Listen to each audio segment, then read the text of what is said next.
Hello everyone and welcome to this tutorial. Today we will see how to unlock a protected Excel sheet using an online tool called KeylessFile.com. First, as you can see on the screen, I have an Excel file with a protected sheet, which means I cannot edit its content or modify the cells without removing the protection. To solve this, we open our browser and go to KeylessFile.com. On this website, we simply upload our Excel file directly to the platform.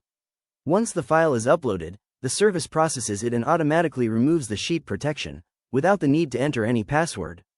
After a few seconds, the file is ready to be downloaded.